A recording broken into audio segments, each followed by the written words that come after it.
दो बैलों की कथा। जानवरों में गधा सबसे ज्यादा बुद्धिहीन समझा जाता है।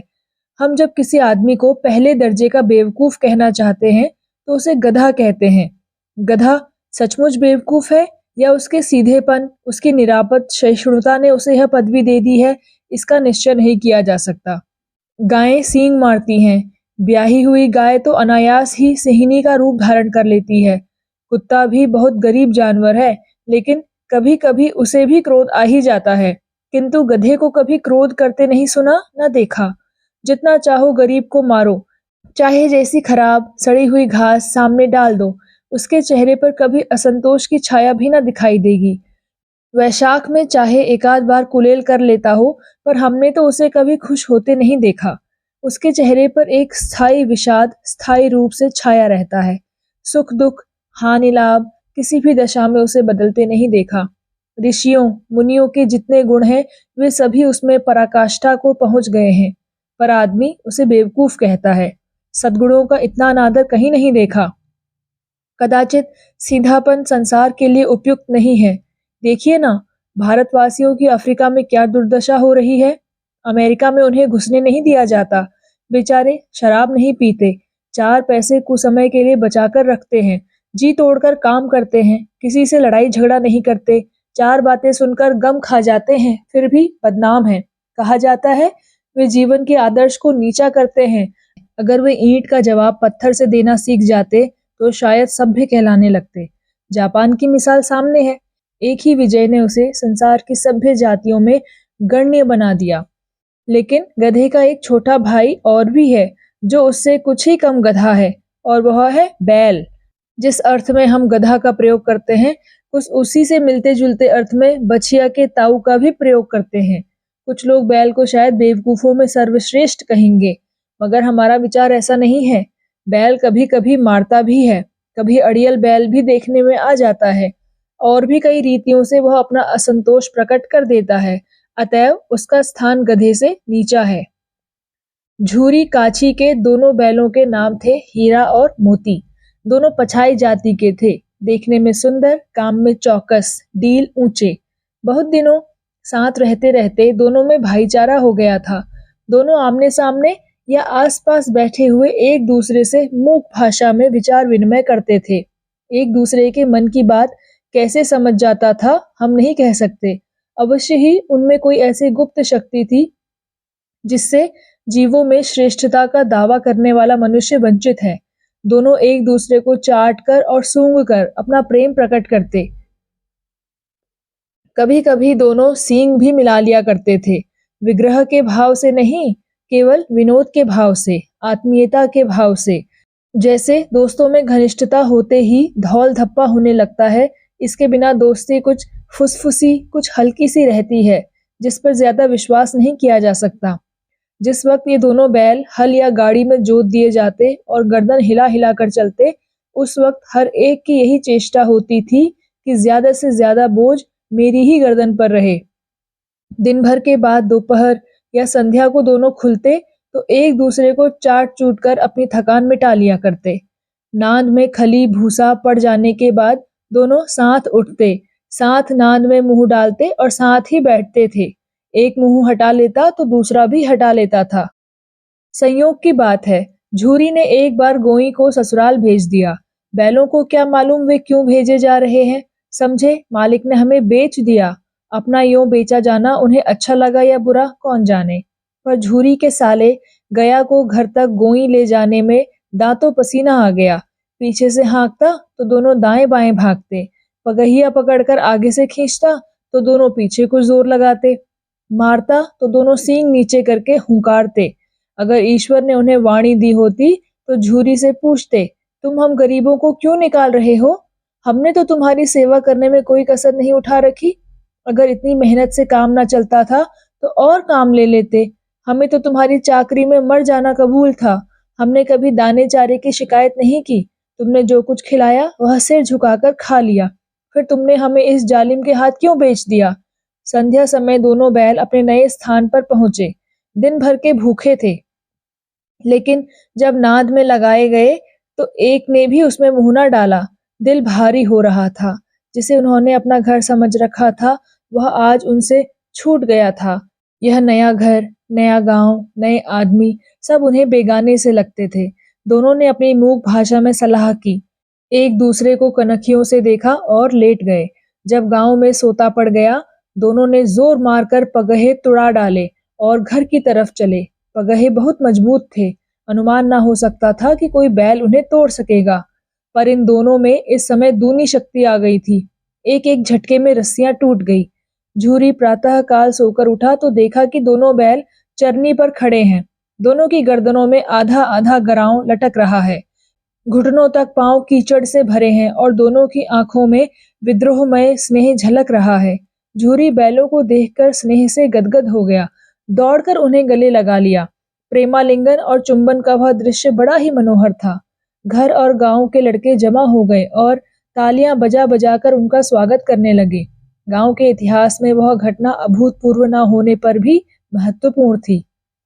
बाल सभा ने निश्चय किया, दोनों पशुवीरों को अभिनंदन पत्र देना चाहिए। कोई अपने घर से रोटियां लाया, कोई गुड़, कोई चोकर, कोई भूसी। एक बालक ने कहा, ऐसे बैल किसी के पास ना होंगे। दूसरे ने समर्थन किया, कहा, इतनी दूर से दोनों अकेले चले आए। तीसरा बोला, बैल नहीं है वे, उस जन्म के आदमी हैं। इसका प्रतिवाद करने का किसी को साहस ना हुआ। झूरी की स्त्री ने बैलों को द्वार पर देखा तो जल उठी, बोली, कैसे नमक हराम बैल है कि एक दिन वहां काम न किया, भाग खड़े हुए। झूरी अपने बैलों पर यह आक्षेप न सुन सका, कहा, नमक हराम क्यों है? चारा दाना न दिया होगा तो क्या करते? स्त्री ने रौब के साथ कहा, बस तुम ही तो बैलों को खिलाना जानते हो, और तो सभी पानी पिला पिला कर रखते हैं। झूरी ने चढ़ाया, चारा मिलता तो क्यों भागते? स्त्री चिढ़ी और कहा, भागे इसलिए कि वे लोग तुम जैसे बुद्धुओं की तरह बैलों को सहलाते नहीं, खिलाते हैं तो रगड़ कर जोतते भी हैं। ये दोनों ठहरे कामचोर, भाग निकले। अब देखूं कहां से खली और चोकर मिलता है। सूखे भूसे के सिवा कुछ ना दूंगी, खाएं चाहे मरें। वही हुआ। मजूर को कड़ी ताकीद कर दी गई कि बैलों को खाली सूखा भूसा दिया जाए। बैलों ने नाद में मुंह डाला तो फीका फीका, न चिकनाहट न कोई रस। क्या खाएं? आशा भरी आंखों से द्वार की ओर ताकने लगे। झूरी ने मजूर से कहा, थोड़ी सी खली क्यों नहीं डाल देता बे? मजूर बोला, मालकिन मुझे मार ही डालेंगी। झूरी बोला, चुरा कर डाला। मजूर बोला, ना दादा, पीछे से तुम भी उन्हीं की सी कहोगे। दूसरे दिन झूरी का साला फिर आया और बैलों को ले चला। अब की उसने दोनों को गाड़ी में जोता। 2-4 बार मोती ने गाड़ी को सड़क की खाई में गिराना चाहा, पर हीरा ने संभाल लिया। वह ज्यादा सहनशील था। संध्या समय घर पहुंचकर उसने दोनों को मोटी रस्सियों से बांधा और कल की शरारत का मजा चखाया। फिर वही सूखा भूसा दिया। अपने दोनों बैलों को खली, चूनी सब कुछ दी। दोनों बैलों का ऐसा अपमान कभी ना हुआ था। झूरी इन्हें फूल की छड़ी से भी ना छूता था। उसकी टिटकार पर दोनों उड़ने लगते थे। यहाँ मार पड़ी, आहत सम्मान की व्यथा तो थी ही, उस पर मिला सूखा भूसा। नाद की तरफ आंखें तक न उठाई। दूसरे दिन गया ने बैलों को हल में जोता, पर इन दोनों ने जैसे पांव उठाने की कसम खा ली थी। वह मारते मारते थक गया, पर दोनों ने पांव न उठाया। एक बार जब उस निर्दयी ने हीरा की नाक में खूब डंडे जमाए तो मोती का गुस्सा काबू के बाहर हो गया। हल लेकर भागा। हल, रस्सी, जुआ, जोत सब टूट टाट कर बराबर हो गया। गले में बड़ी बड़ी रस्सियां न होती तो दोनों पकड़ाई में न आते। हीरा ने मूक भाषा में कहा, भागना व्यर्थ है। मोती ने उत्तर दिया, तुम्हारी तो इसने जान ही ले ली थी। हीरा बोला, अब की बड़ी मार पड़ेगी। मोती बोला, पड़ने दो, बैल का जन्म लिया है तो मार से कहां तक बचेंगे। हीरा बोला, गया 2 आदमियों के साथ दौड़ा आ रहा है, दोनों के हाथों में लाठियां हैं। मोती बोला, कहो तो दिखा दूं कुछ मजा, मैं भी लाठी लेकर आ रहा है। हीरा ने समझाया, नहीं भाई, खड़े हो जाओ। मोती बोला, मुझे मारेगा तो मैं भी 1-2 को गिरा दूंगा। हीरा बोला, नहीं, हमारी जाति का यह धर्म नहीं है। मोती दिल में ऐंठ कर रह गया। गया आ पहुंचा और दोनों को पकड़कर ले चला। कुशल हुई कि उसने इस वक्त मारपीट न की, नहीं तो मोती भी पलट पड़ता। उसके तेवर देखकर गया और उसके सहायक समझ गए, इस वक्त टाल जाना ही मसलहत है। आज दोनों के सामने फिर वही सूखा भूसा लाया गया। दोनों चुपचाप खड़े रहे। घर के लोग भोजन करने लगे।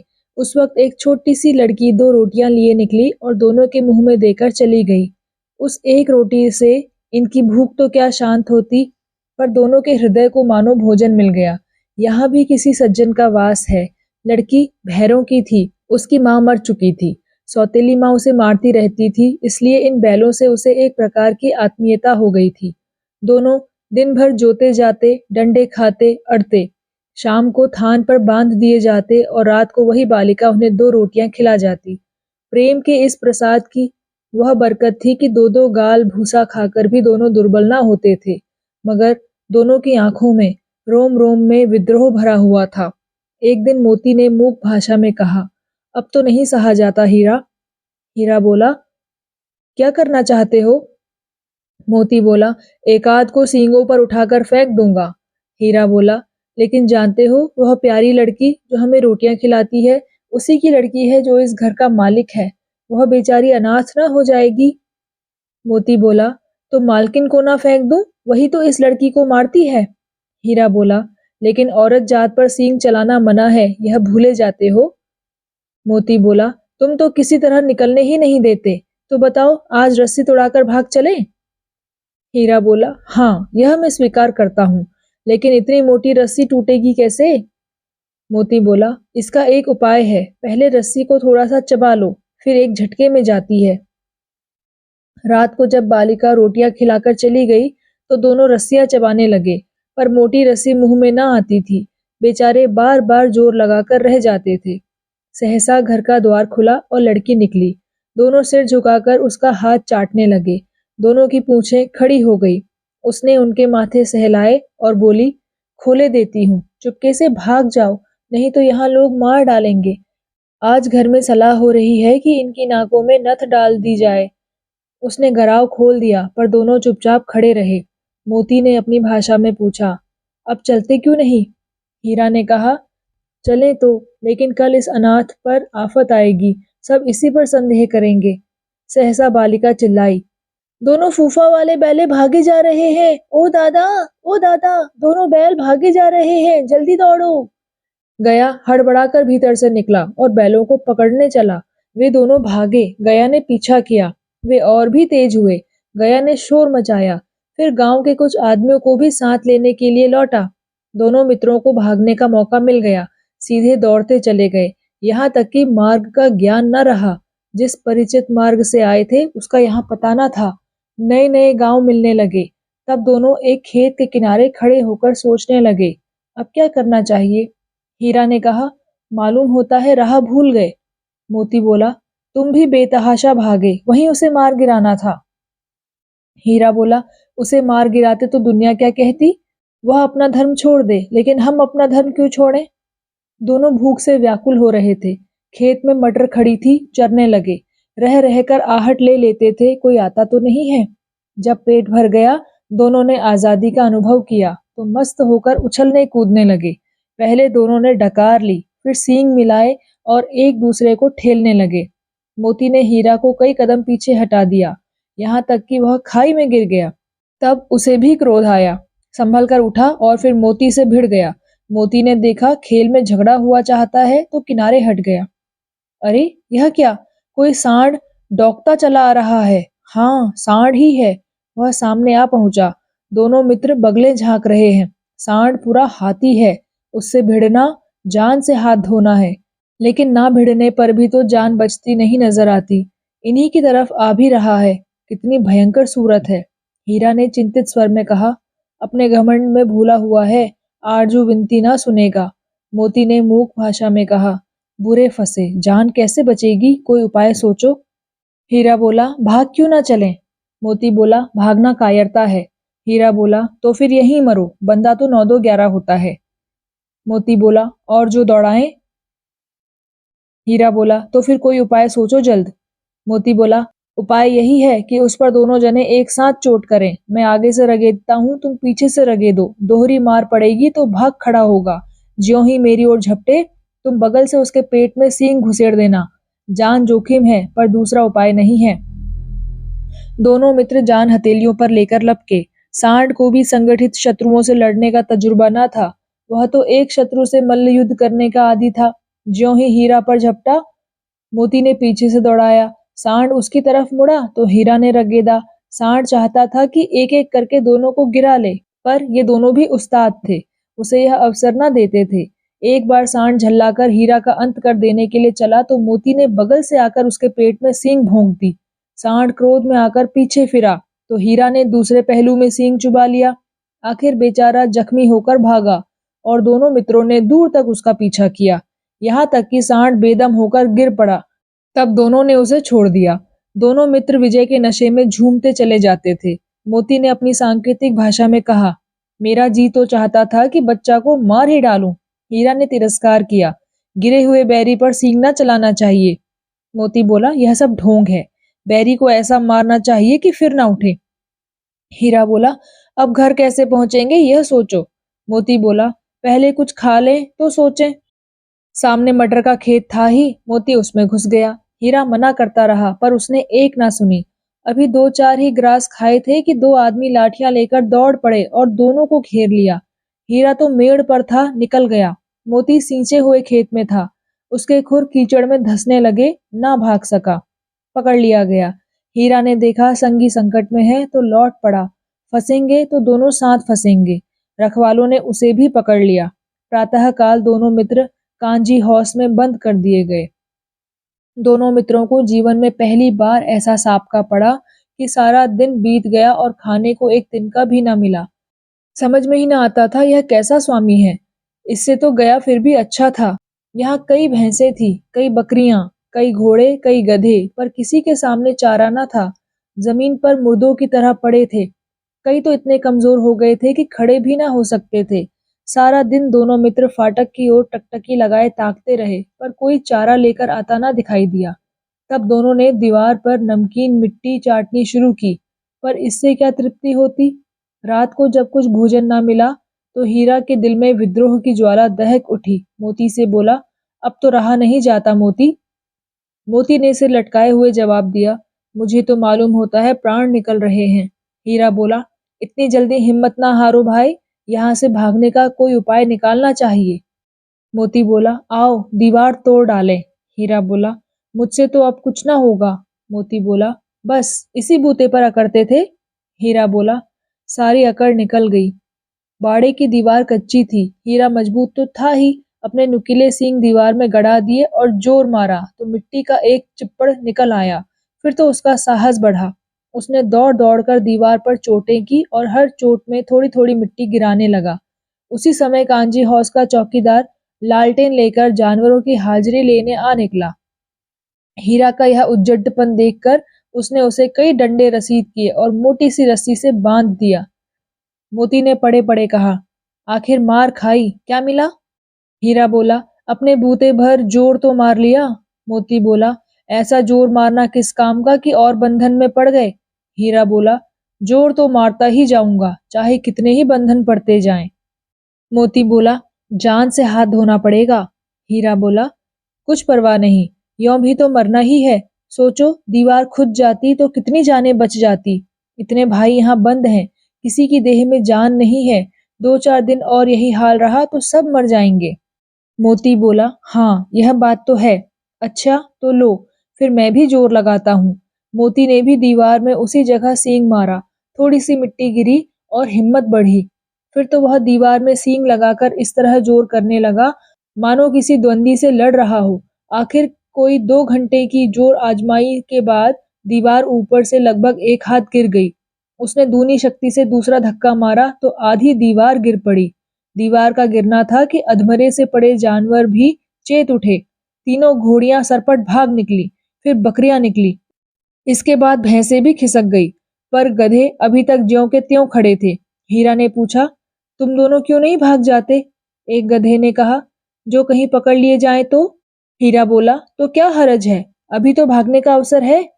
गधे बोले, हमें तो डर लगता है, हम यहीं पड़े रहेंगे। आधी रात से ऊपर जा चुकी थी। दोनों गधे अभी तक खड़े सोच रहे थे कि भागे या ना भागे, और मोती अपने मित्र की रस्सी तोड़ने में लगा हुआ था। जब वह हार गया तो हीरा ने कहा, तुम जाओ, मुझे यहीं पड़ा रहने दो, शायद कहीं भेंट हो जाए। मोती ने आंखों में आंसू लाकर कहा, तुम मुझे इतना स्वार्थी समझते हो? हम और तुम इतने दिनों तक एक साथ रहे हैं। आज तुम विपत्ति में पड़ गए तो मैं तुम्हें छोड़कर अलग हो जाऊं? हीरा ने कहा, बहुत मार पड़ेगी, लोग समझ जाएंगे यह तुम्हारी शरारत है। मोती गर्व से बोला, जिस अपराध के लिए तुम्हारे गले में बंधन पड़ा, उसके लिए अगर मुझ पर मार पड़े तो क्या चिंता। इतना तो हो ही गया कि 9-10 प्राणियों की जान बच गई, वे सब तो आशीर्वाद देंगे। यह कहते हुए मोती ने दोनों गधों को सींग मार मार कर बाड़े के बाहर निकाला और तब अपने बंधु के पास आकर सो गया। भोर होते ही मुंशी और चौकीदार तथा अन्य कर्मचारियों में कैसी खलबली मची, यह बताने की जरूरत नहीं। बस इतना ही काफी है कि मोती की खूब मरम्मत हुई और उसे भी मोटी रस्सी से बांध दिया गया। एक सप्ताह तक दोनों मित्र वहां बंधे पड़े रहे। किसी ने चारे का एक तृण भी न डाला। हाँ, एक बार पानी दिखा दिया जाता था, वही उनका आधार था। दोनों इतने दुर्बल हो गए थे कि उठा तक ना जाता था। ठठरियां निकल आई थी। एक दिन बाड़े के सामने डुग्गी बजने लगी और दोपहर होते होते वहां 50-60 आदमी जमा हो गए। तब दोनों मित्र निकाले गए और उनकी देखभाल होने लगी। लोग आ आकर उनकी सूरत देखते और मन फीका करके चले जाते। ऐसे मृतक बैलों का कौन खरीदार होता?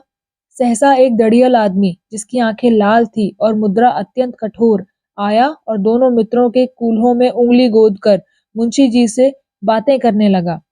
उसका चेहरा देखकर अंतर्ज्ञान से दोनों मित्रों के दिल कांप उठे। वह कौन है और क्यों टटोल रहा है, इस विषय में उन्हें कोई संदेह न हुआ। दोनों ने एक दूसरे को भीत नेत्रों से देखा और सिर झुका लिया।